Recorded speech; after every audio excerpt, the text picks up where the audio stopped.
கர்த்தரோட பரிசுத்த நாமத்துக்கு ஸ்தோத்திரம்.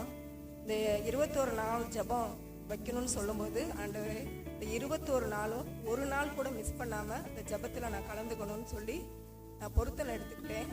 அதுபோல் முதல் வாரம் எந்த பிரச்சனையும் இல்லாமல் ஓடிடுச்சு. 2வது வாரத்தில் சேடனுக்கு என் பேரனுக்கு உடம்பு சரியில்லாமல் போய் ரொம்ப அவன் கஷ்டப்பட்டான். இரவு பகலாம் தூங்கவே முடியாது. ஆனாலும் காலையில் அந்த உடம்பு சொல்லும், இன்னைக்கு ஒரு நாளாவது ரெஸ்ட் எடு அப்படின்னு. ஆனால் என் மனசு ஆண்டவரே நான் எடுத்த பொருத்தனையை நான் நிறைவேற்றணும், 21 நாள் எப்படியாவது நான் கலந்துக்கணும் அப்படின்னு சொல்லிட்டு நான் வந்துடுவேன். 3வது வாரம் எனக்கு உடம்பு சரியில்லாமல் போயிடுச்சு. இந்த திங்கக்கிழமையிலேருந்து இப்போ வரைக்கும் எனக்கு ஒரு முடியல தான். ஆனாலும் கர்த்தர் என்னை பலப்படுத்தி ஆராதனையில் 21 நாள் ஒரு நாள் கூட மிஸ் பண்ணாதபடிக்கு கலந்து கொள்ள வச்சுட்டாரு. அதுக்கு நன்றி. ஒரு பொருத்தனையும் நான் எடுத்திருக்கேன்.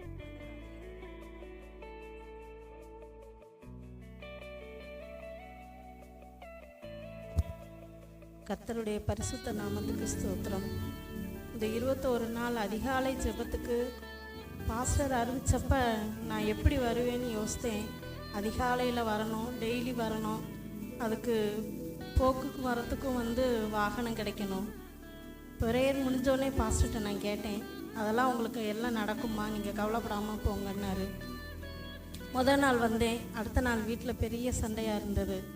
ஆனால் அந்த தடைகளை எல்லாம் ஏசப்பா மாற்றி போட்டு இந்த 21 நாளில் நான் நினச்ச அநேகமான காரியங்கள் எனக்கு மாறுதலாய் முடிந்தது.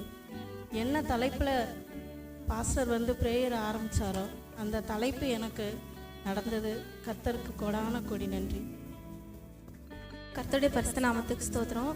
நானும் காலையில் சீக்கிரம் வெள்ளனா எந்திரிச்சதே கிடையாது. வேலைக்கு போனாலும் லேட்டாக தான் எந்திரிச்சு கிளம்புவேன். ஒரு 10 நிமிஷம் ஒரு 1/2 hour லேட்டாக தான் கிளம்புவேன்.